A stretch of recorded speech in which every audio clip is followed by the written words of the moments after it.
Good morning, good afternoon, and good evening. Welcome back to my channel. My name is Atu-kway. I am and I do hope to be your African-centered tutor in the very near future. My area of interest is education, specifically speaking African-centered education, and my topic of interest is knowledge of self. Now, knowledge of self is represented behind me in the Baobab framework. Now, the Baobab framework is a framework for the study of self. It was designed to be used as a tool to help build African organization and to break African bondage.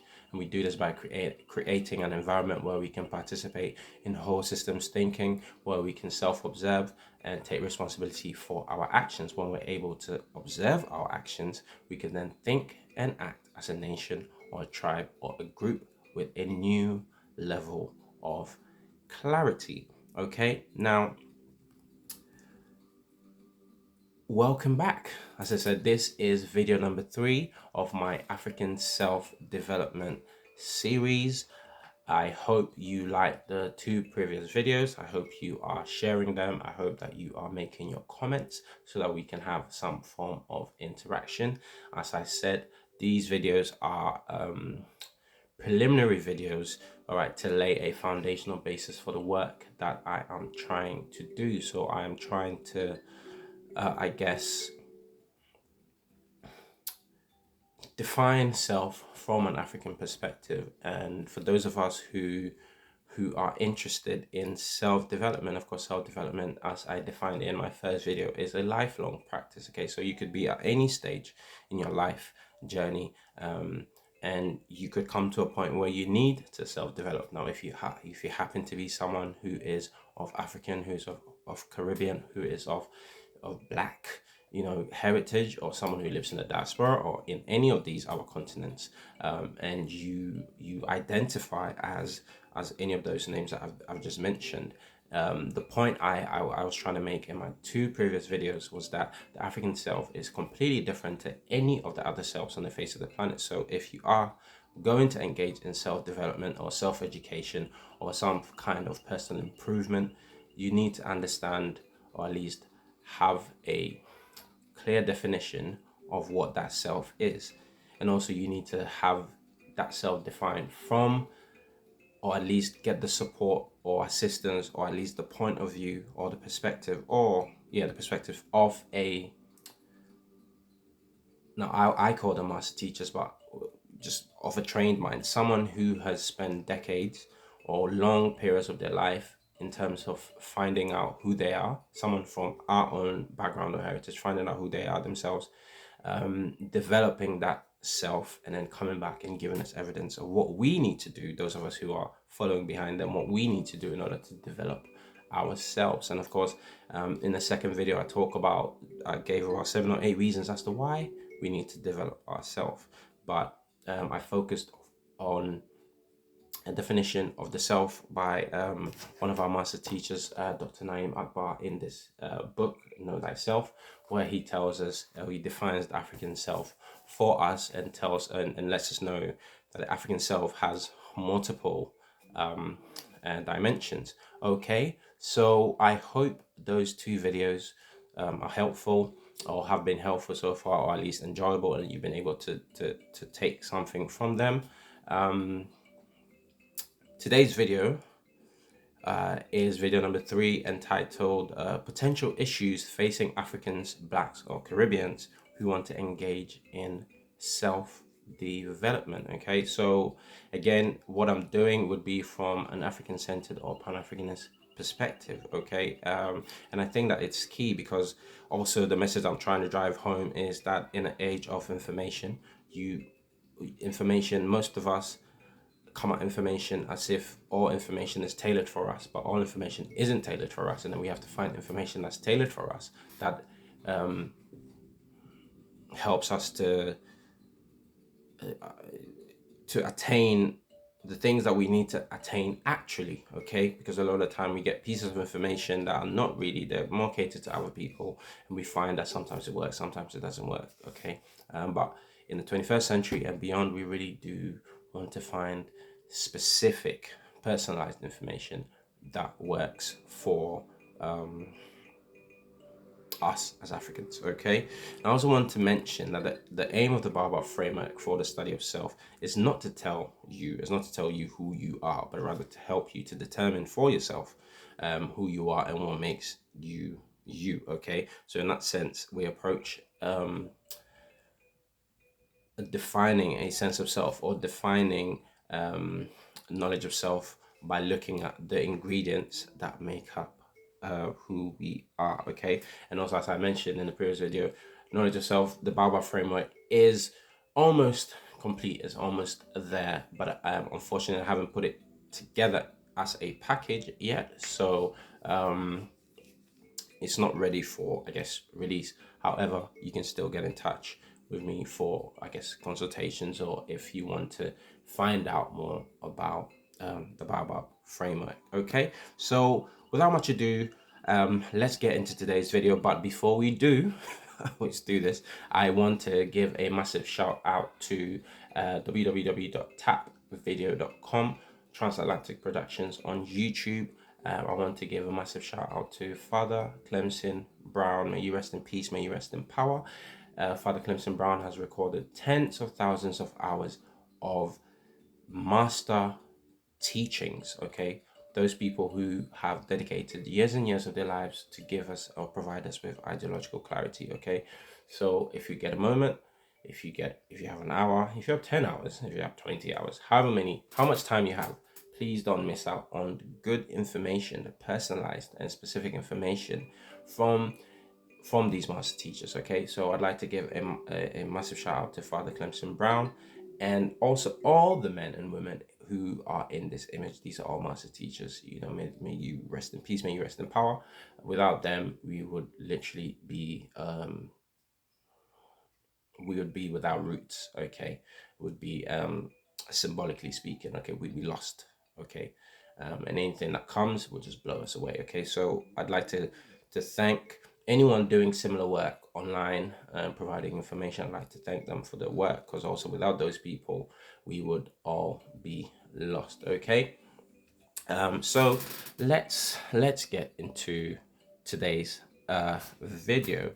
Now, as I said, today's video is entitled "Potential Issues Facing Africans, Blacks or Caribbeans Who Want to Engage in Self-Development." And I want to set the stage by making a statement that was, or at least reading a statement that was made by Dr. Asa Hillard, who is also one of our master teachers. May you rest in peace, may you rest in power. Where he says in an article that he wrote in April 2000, entitled "The State of African Education," where he said that so much of what we believe about our state is false. Okay, so much of what we believe about our state is false. And the reason I chose and picked this statement was because if you are someone who is developing yourself, or someone who's about to engage on the path or on the road to self-development, you have to understand that a lot of what you believe, or a lot of what you think or what you think you know about yourself, okay, is false. Okay, so if you're about to start on a journey, okay, and someone gives you, or you already have wrong information, like your compass points are like north is south, south is north, east is west, and west is like, if your bearings are all off, the chances of you actually getting to your destination, I don't know, is limited. I don't know, you may not even get to your destination. Okay, so I want to for that statement by Dr. Asa G. Hillard to set the tone for what it is that I want to discuss today, because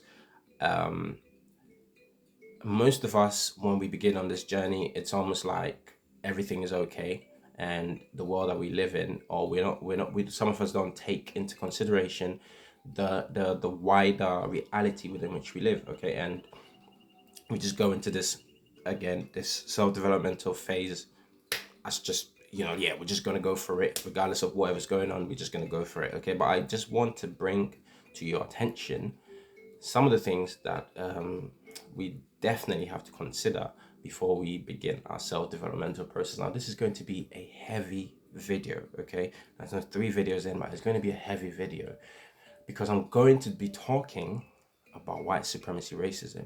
Now, if you are someone who feels uncomfortable, okay, with this topic of white supremacy racism, this is your opportunity to pause or stop this video and to go and engage in something else. Okay, I am not going to be disrespecting the topic. I'm not going to be dealing with it. I'm going to be as professional as possible, but I want to give you a warning ahead of this video, because some of the things that I'm going to read and some of the things that I'm going to say may offend some of you. So I'm just, if any beyond this point, if you get offended, it's on you.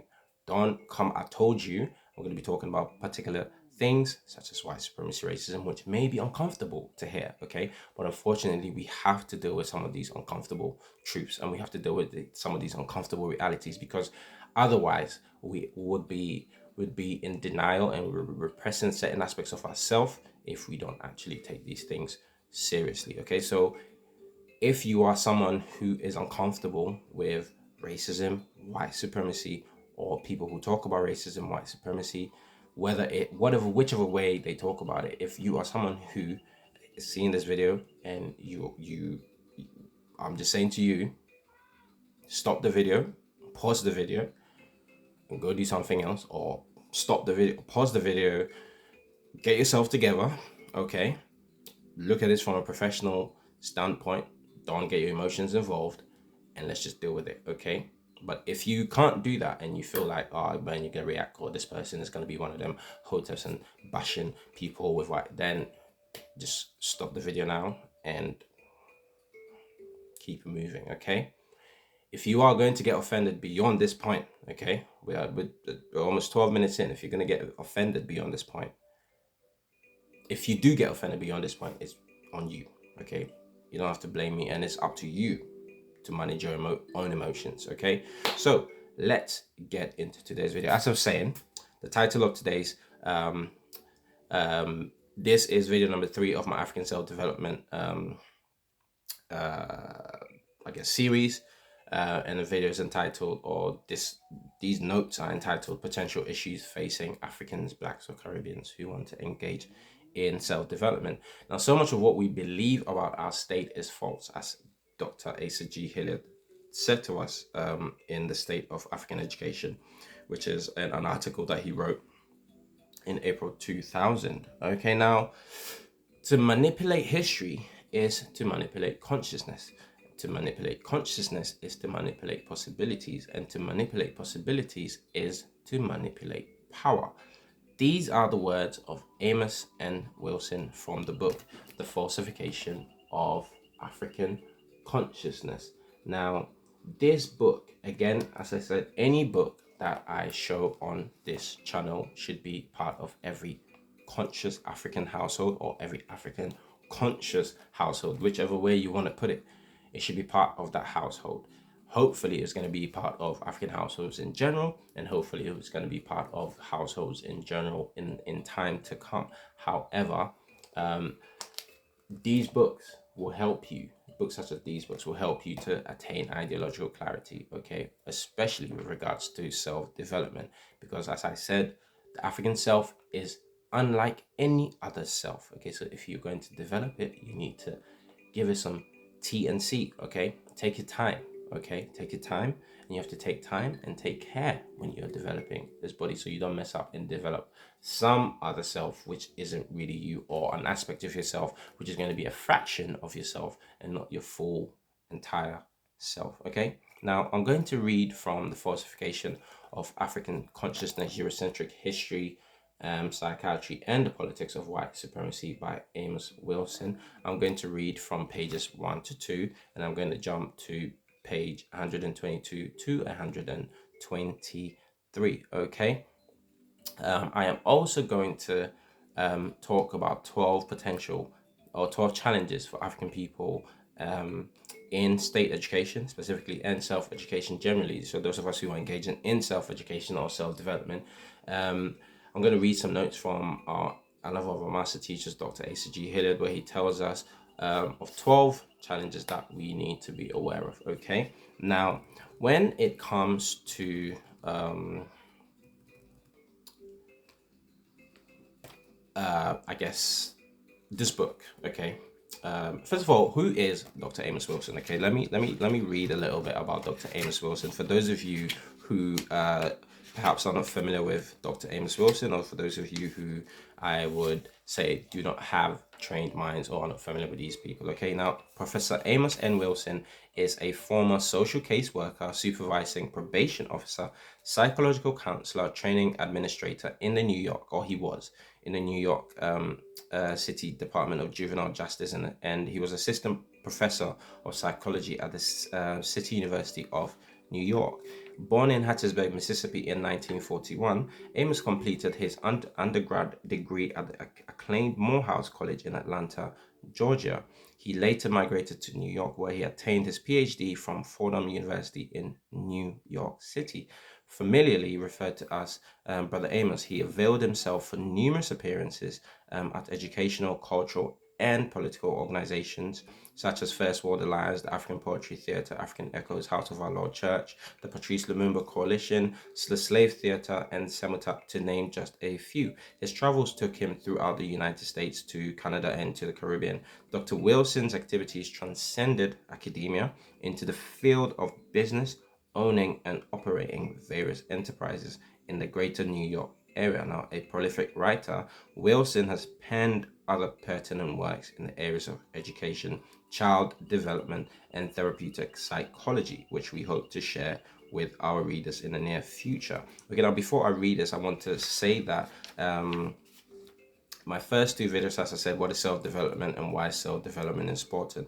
I hope that they have laid a foundational basis for what I'm saying or about to discuss right now. So if you haven't watched those two videos, please go watch them so that at least this video will make some more sense. I'm not trying to discuss what I said too much in that other video because there's quite a lot to go through. This video may even be split into two videos. Okay, so let's try and get through. Okay, now the statement I made, to manipulate history is to manipulate consciousness, and to manipulate consciousness is to manipulate possibilities, and to manipulate possibilities is to manipulate power, came from this book. So I want to read a little bit from the chapter where this statement was made, and then we will help to I guess, give an idea of what I mean by potential issues facing Africans, Blacks, or Caribbeans who want to engage in self-development. Because self-development in itself is almost like, let's say, it's a really is an internal process, okay? But if you're going to deal with, it's an internal and an external process, but when we look at some of the challenges that face us, we can't just look at challenges that exist internally, okay? We have to look at challenges that exist externally as well, and we have to as Dr. Naeem Akbar and Dr. Asa Hilliard have told us, we have to be able to look at the broader picture. Okay, we can't just look at a local picture and then just kind of just try and develop this local self versus the wider self that needs to be developed. Okay, so let's look at some of the potential issues. Okay, now Dr. Amos Wilson tells us that this is now in an introductory chapter to this book, The Falsification of African Consciousness, which was published in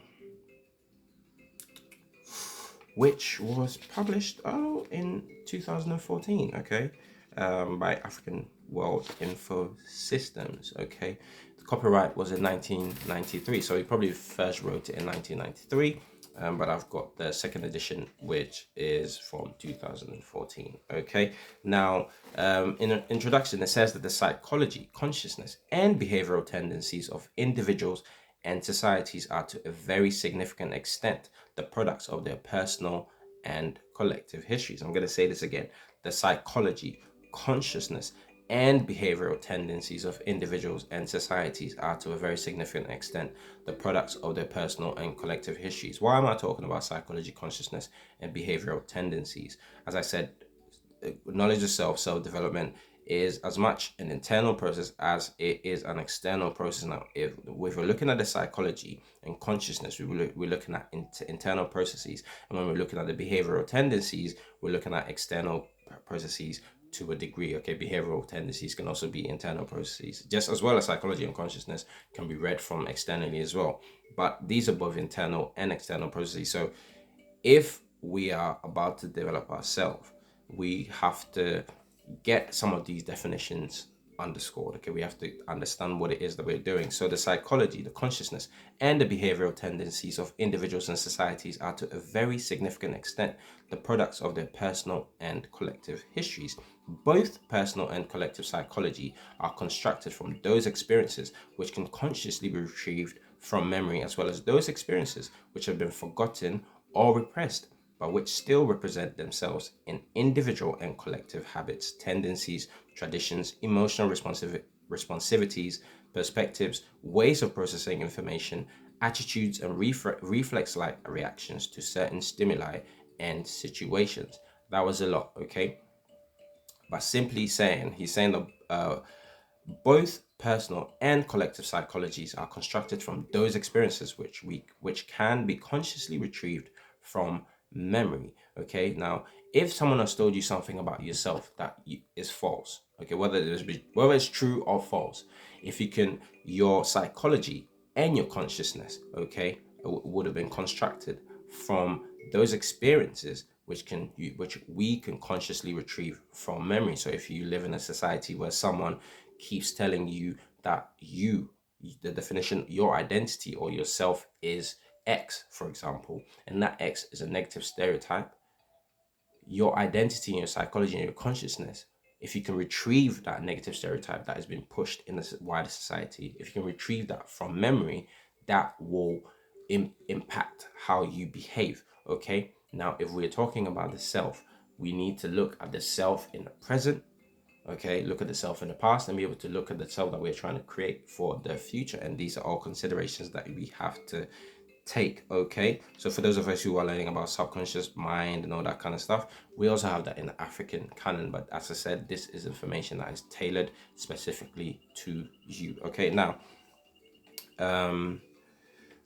the both types of experiences interacting with current perceptions are utilized by individuals and groups to achieve certain material and non-material ends. As I said, the reason that you want to engage in self-development is to achieve certain ends, whether it be to improve your finances, whether it to improve your health, whether it's to improve your relationships, whatever it is. Many of us come at self-development in that from that angle anyways, okay? But when you get deeper into self development, you will find that there are different selves, okay? As I said, the African self is the self that we need to develop. I don't need to develop my Eurocentric self. I don't need to develop my Sinocentric self. I don't need to develop my Mongolian self. I don't need to develop those selves, because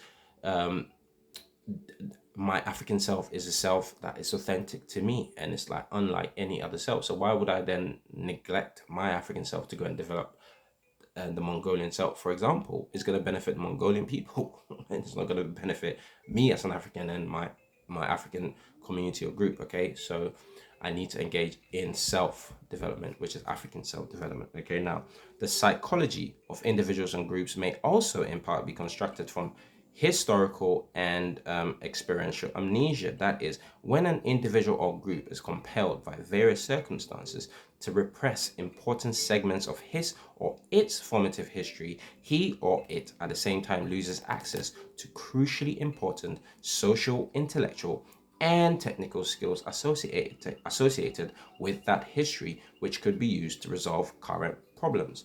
Okay, again, what has this got to do with self-development?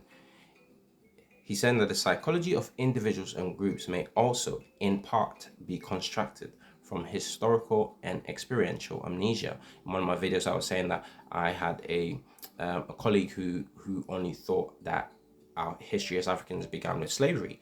So he's someone who is even though he may be engaged in self-development, his knowledge of history is quite like, it's not real, it's false. Okay, and so much of what he believes about his state of mind is false. His state of reality is false, because he's coming from the perspective of, oh, I only have 6,000 years of history or 600 years of history. That's the only time I came into I came onto the world stage as a person. I came onto the world stage in handcuffs and leg cuffs and all kind of cuffs on a boat, in a ship, being sailed to other parts of the world for some people. Okay, so that is a negative history that of course you're going to repress. If you repress that, you're repressing other things as well, which means you're repressing hundreds of thousands of years of your own history, or African history, developmental African history, which you can use as part of to grow or to develop that African self, which is unlike any other self on the face of this planet. Now, okay, as he's saying here, when an individual or a group is compelled by various circumstances to repress important segments of his or its formative history, he or it at the same time loses access to crucially important social, intellectual, and technical skills associated with that history, which could be used to resolve current problems. Consequently, now a lot of this stuff, Dr. Amos Wilson's work is like, because of time, I'm just gonna try and speed through this, okay? However, Dr. Amos Wilson's work needs like analysis upon analysis upon analysis. And sometimes when we do analysis, first of all, we have to do right analysis, okay? And when you do right analysis, you end up with the right conclusion, okay? Many of us who have done wrong analysis and just assumed that we're just like myself, I assumed that I was just developing a general African, a generic self. Okay, that was wrong analysis. With this person here, right, with this man here, when you look at his work, we need to analyze literally every paragraph, okay, because there's just so much packed into it, and I haven't got time to go into it. But I will hopefully when we do have our sessions, we can really take the time to really go into some of these concepts and what they actually mean for us individually and or as a community or group. Okay, so he is saying, now let me carry on. He's saying consequently, to some lesser or greater degree, the individual or group may be handicapped or disadvantaged by the resulting amnesia. Okay, so for example, many of us want to get into business or whatever. At one point in the world, Africans were the leading business people on the face of this planet. Africans were the leading people in science. Africans were the leading people in travel. Africans were the leading people in all different kinds of areas of human activity. Of course, we've forgotten and repressed that history, so now we can't use this history in a modern day. And if we want to develop ourselves, which is a wider self outside of the ego and not just the personal self, we're going to need to access these memories in order to be able to develop the self that we are talking about. Okay, now let me just finally, individual and group psychology are in part constructed from the perception he or it has of his or its history, the inferences drawn from that history about that the kind of person or group he or it may be, what other persons or groups think of him or it, and the destiny that awaits him or it, which is the example I gave of my colleague who thought that our history began with slavery. Now, the character of individual and collective consciousness and the range of their behavioral possibilities are very significantly influenced by the quality of their recordings and recollections of their historical experiences. To manipulate history is to manipulate consciousness. To manipulate consciousness is to manipulate possibilities. And to manipulate possibilities is to manipulate power. Okay, now I want to jump to a different part of this book. This is in the appendix of the same book, The Falsification of African Consciousness.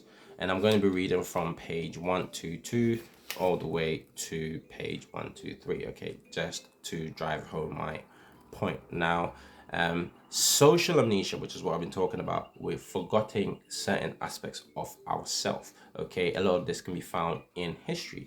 And when you listen to those trained minds who are our master teachers, the likes of the Dr. John Henry Clarks, the Dr. Yusuf Ben Yochanan, Dr. Francis Cress Welsings of this world, Dr. Shashi McIntyre, you have Robin Walker in the UK, you even have Black History Studies in the UK. If you're able to engage with these people, certainly engage with people such as myself, or even go to Transatlantic Productions for those guys.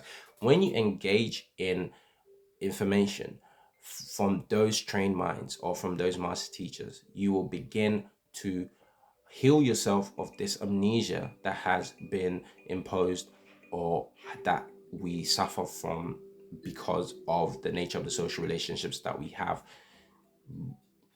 on the face of this planet. Okay, but let me carry on reading. Okay, now social amnesia in subordinate Africans was or is socially manufactured by dominant whites through the propagandistic slander and falsification of African history and culture by constricting the continuing discovery, effective exposition, and self actualizing practice of the true and liberating realities by punishing, deriding, and negatively reinforcing the reclamation and manifest behavioral expression by African persons, groups, and organizations. There was a time, I'm sure some of you remember, when being African was not cool, and you don't even want to say it. These days it's kind of cool to be African, but then what happens? In fact, Dr. Amos Wilson is going to tell us what kind of happens. Okay, but yeah, I hope this is making some form of sense. We've gone half an hour into the video. Again, as I say, my name is Atu-kway. I am and I do hope to be your African-centered tutor in the very near future. My area of interest is education, specifically speaking African-centered education, and my topic of interest is knowledge of self. Today's video is video number 3 of my African self-development series. Is entitled Potential Issues Facing Africans Who Want to Engage, or Blacks, Africans, or Caribbeans who want to engage in self-development. Okay, so I've just been reading from Dr. Amos Wilson's book, and I'm going to carry on, okay, to drive home my point. Now, social amnesia in subordinate Africans was or is socially manufactured by dominant whites through the propagandistic slander and falsification. I know some of you are probably going to notice the subordinate Africans and the superior or the dominant whites. Okay, I know some of you are probably going to notice that I'm not sure how to describe it, but the description of the type of relationship between Africans and some Europeans. Okay, now social amnesia in subordinate Africans was or is socially manufactured by dominant whites through the propagandistic slander and falsification of African history and culture by constricting and the continuing discovery, effective exposition, and self-actualizing practice of the true and liberating realities by punishing, deriding, and negatively reinforcing the reclamation and manifest behavioral expression of African persons, groups, and organizations. So we know about the Black Panthers, we know about Malcolm X, we know about the stuff that people who basically go through, even from unemployment, just employment, basic employment, people who have been threatened to by their managers or whatever because they're doing certain things that promote the African self or the Black selves or the Caribbean selves, okay, because of the society they live in and because of the nature of the social relationships within which they have with other groups of people or other people of other selves. Okay, Dr. Amos Wilson is saying that we do suffer from the social amnesia because because of the punishing, deriding, and negative reinforcing behavioral expressions of particular people. Now, in addition, the white supremacist establishment, through its control of the domain of discourse of information and its general power to define reality, excludes the truth and beauty of African history and culture from its own and the collective consciousness of African peoples. It thereby effectively denies their existence or the worthiness of African history and culture. Their contribution to the collective character of African peoples is thereby negated and repressed, consequently distorting their cultural soul and cultural essence. Now, moreover, dominant white regimes have and do so expertly and consistently associated. Wait, let me start again. Moreover, dominant white regimes have and do so expertly and consistently associated the history and culture of Africans with the evocation of feelings of shame, guilt, anxiety, betrayal, alienation, fear of social disapproval, mental and physical abuse, social ridicule, loss of social and economic status, humiliation, and all other types of aversive emotions and consequences until, in pursuit of ego and self-defense, many Africans have and do feel compelled to reject and repress the search for the discovery of a true liberating knowledge of themselves. thus creating the social amnesia which makes them behave like reactionary puppets strung along the machinations of their dominant white puppeteers.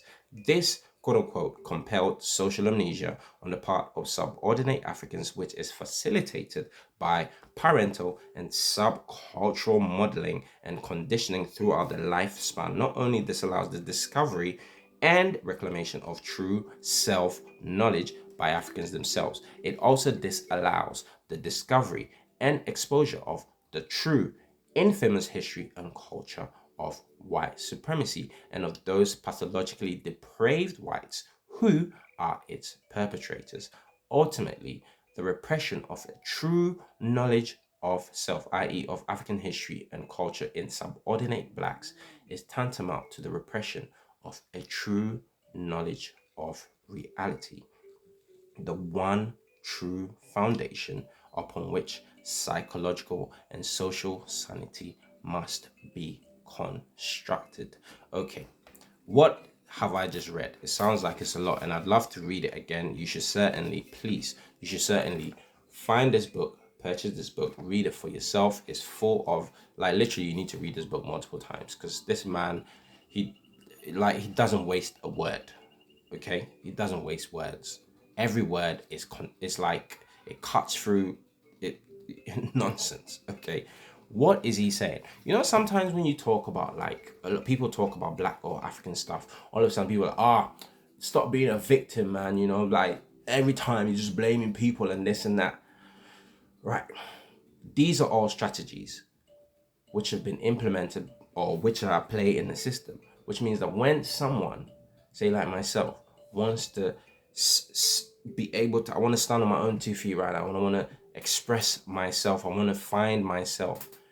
You avoid reality, as he just said. He said what?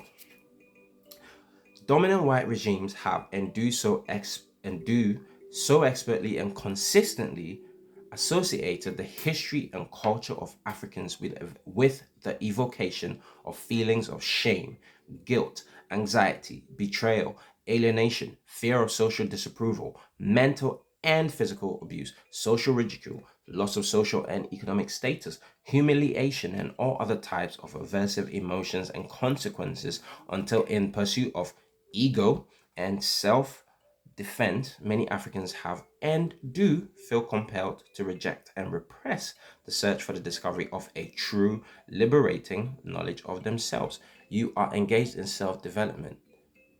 You need a true knowledge of self. You need a true version of yourself, and you cannot go and ignore the social reality of everything that's happening and just say, I'm just going to develop myself and just ignore the fact that I'm just going to go and pick this person from this person and this person from this person and that from over there because, you know what I mean? It's just a general approach. The general approach doesn't work for everyone. Okay, now if you know or if you have an idea of who you are, like I said, the African self is unlike any other self on the face of this planet.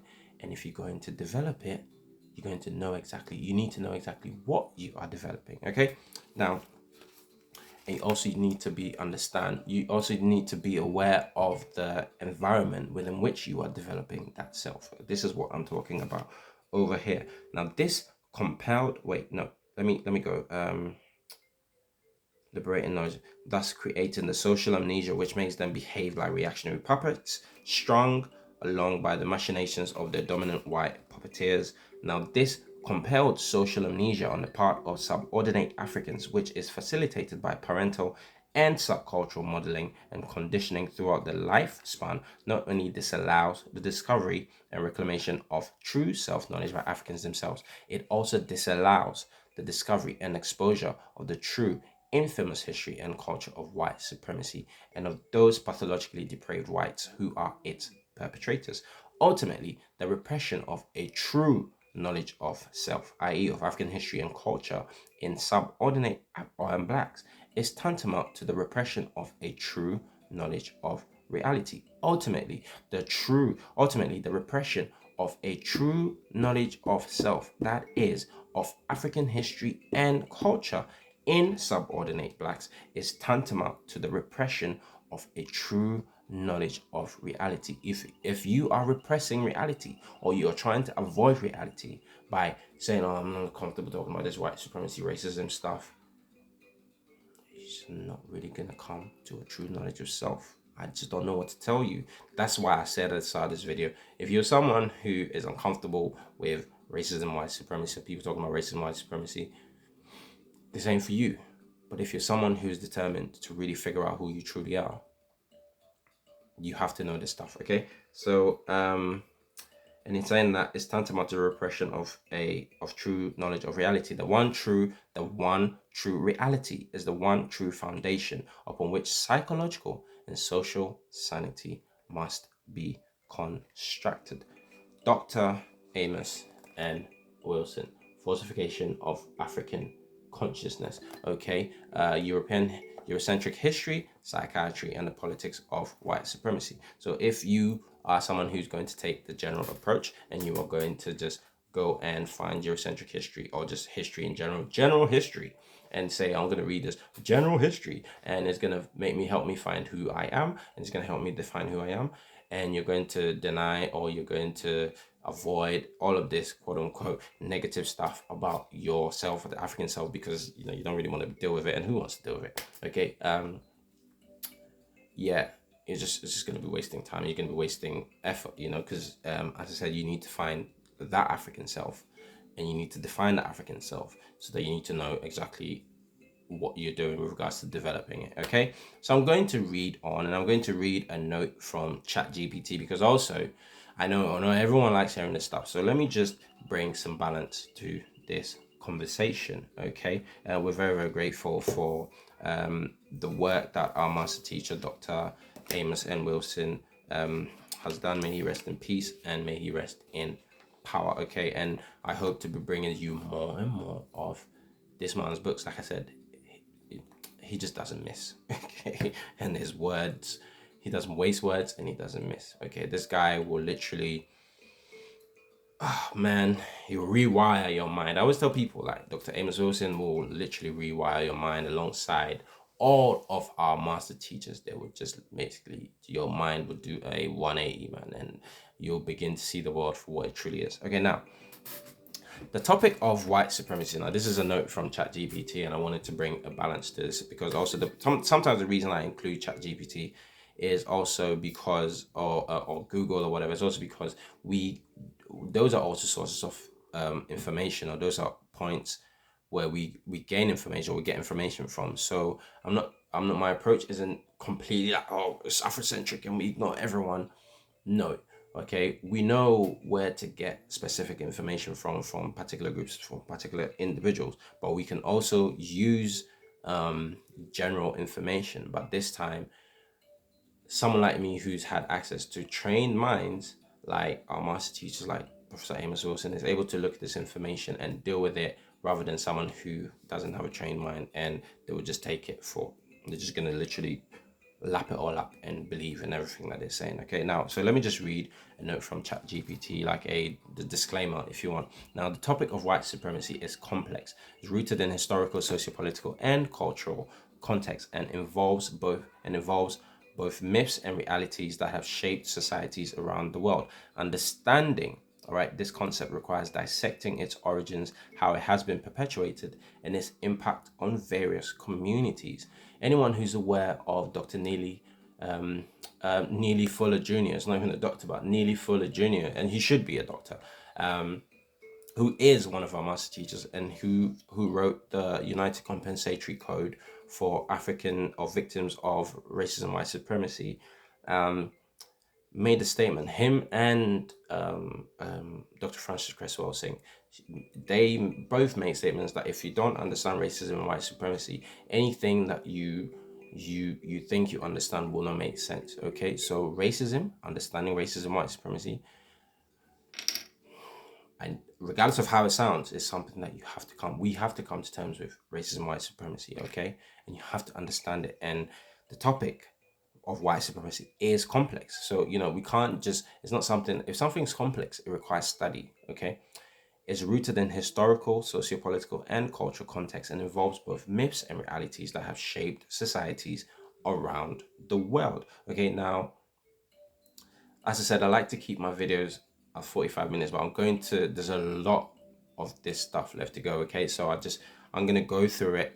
This might be a slightly longer video today. Okay, but I hope again it's concise and it's packed and it's not too rushed, and you can get as much information from it. I hope you are getting the point that I'm trying to make in terms of potential issues facing Africans and Blacks or Caribbeans who want to engage in self-development. One of the biggest issues is racism, white supremacy, and it's something that you cannot have. You can't avoid it.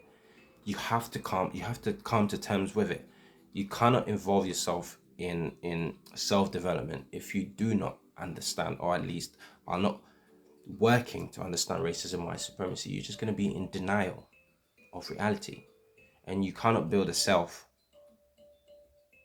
which is based on some form of sanity by avoiding reality.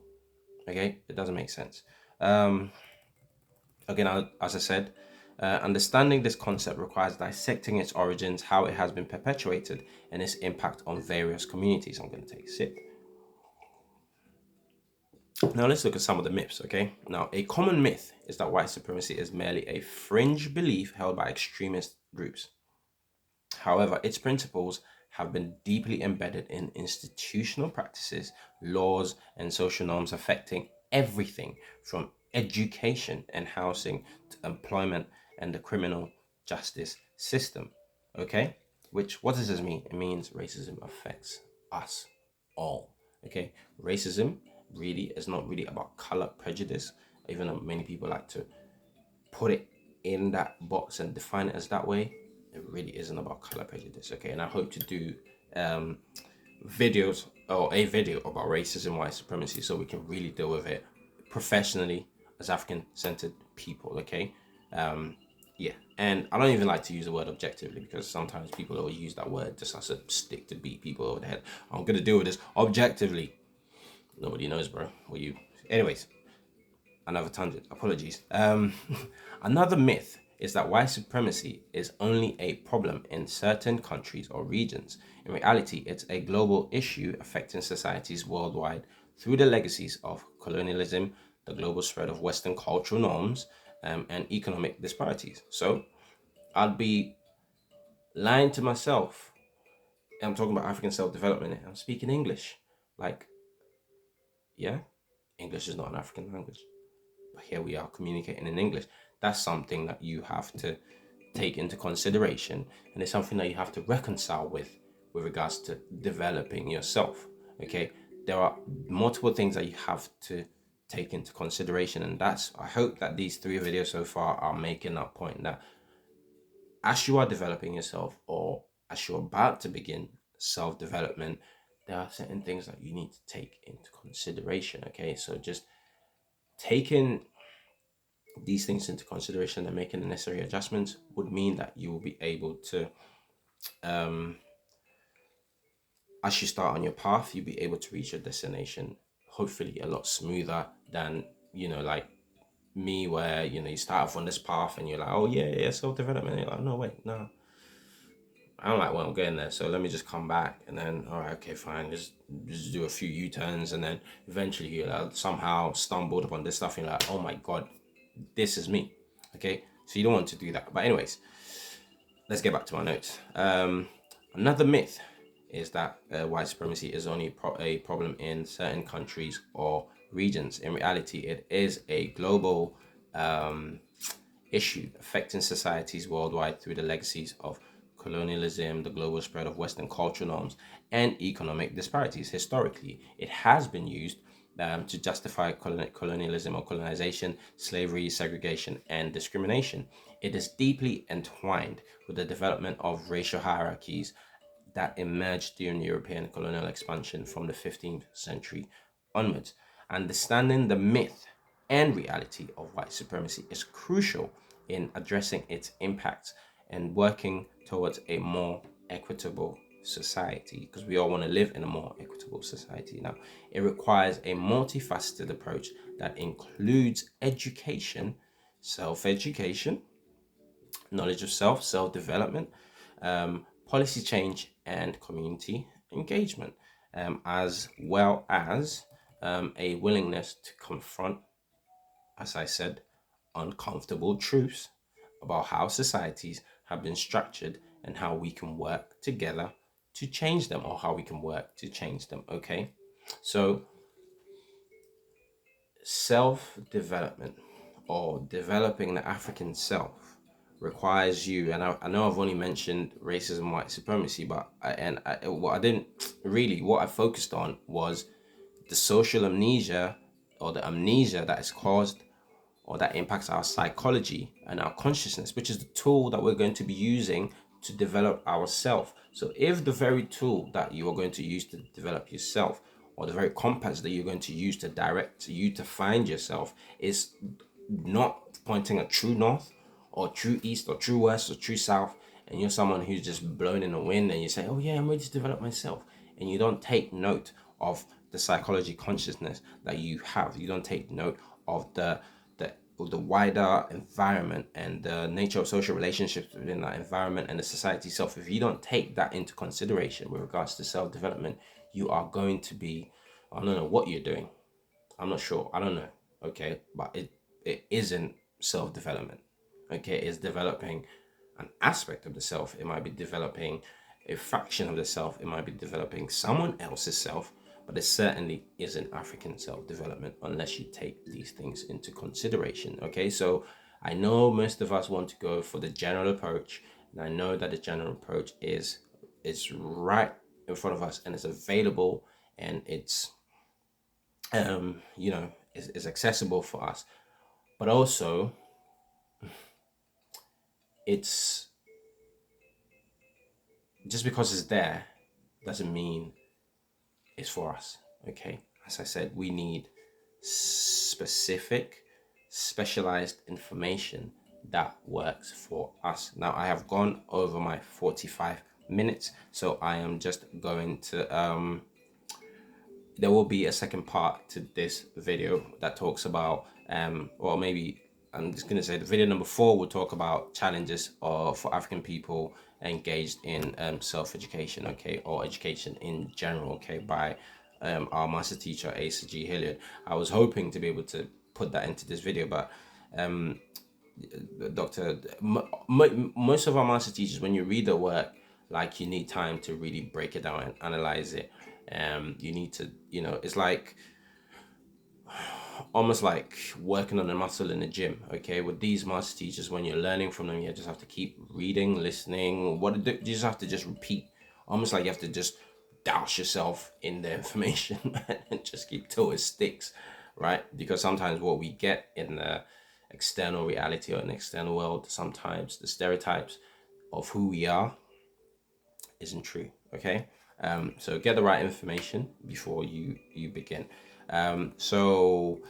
As I said, my name is Atu-kway. I am, and I do hope to be your African-centered tutor in the very near future. My area of interest is education, specifically speaking African-centered education. I've been talking about the potential issues facing Africans who want to engage in self-development, and in this video I spoke about some of the lingering effects of, I guess, the amnesia or social amnesia that we suffer, and how that takes you away from yourself, in regards to you avoiding certain aspects of yourself, or certain histories about yourself, because you don't want to face it, because of course it's and the way it's promoted or promulgated in the society is in a very negative form. And also those of us who are proud to express our African self sometimes are ridiculed, sometimes are punished, we're derided, we're just scorned. There's so many things that happen to people who, like myself, who are proud of their heritage, and I want to use their heritage to help themselves and their community. Okay, so for example, usually, like, in, I don't know, maybe in the 90s, the 2000s, there's usually like that hotep guy, that the hotep guy who's like, did you know, and the way these guys are portrayed is like these guys are super intellectuals, they really, really know a lot of stuff, but they're not doing anything. Okay, so the society in itself likes to ridicule or punish people, and I could go on and name people who have been who are working for Africans to realize who we are, but have been punished. Certainly, we know the stories of Malcolm X, Marcus Garvey, uh, uh, even people in from Elijah Muhammad. Recently we've got Dr. Umar. Dr. Umar gets a lot of like negative. He gets a lot of flack, but also there's also interest in him. But is the way he's portrayed sometimes in media is like very negative. And I at one point even didn't really like Dr. Umar because I just thought, oh, this guy is, I don't know, he's just too much. But then look, when you listen to the man, he is, for me personally, he is a fantastic ambassador for Pan-Africanism with regards to the fact that what he's saying is true, and you can verify the information that he's saying, and other people, the other social media personalities. I don't want to make this about social media personalities, but there's lots of information out there. But I just want to quickly just review what I've done today, and then we will end it. As I said, the next video we'll be looking at some of the challenges, or 12 challenges for African people who of course want to who are involved in education, specifically but self-education in general terms.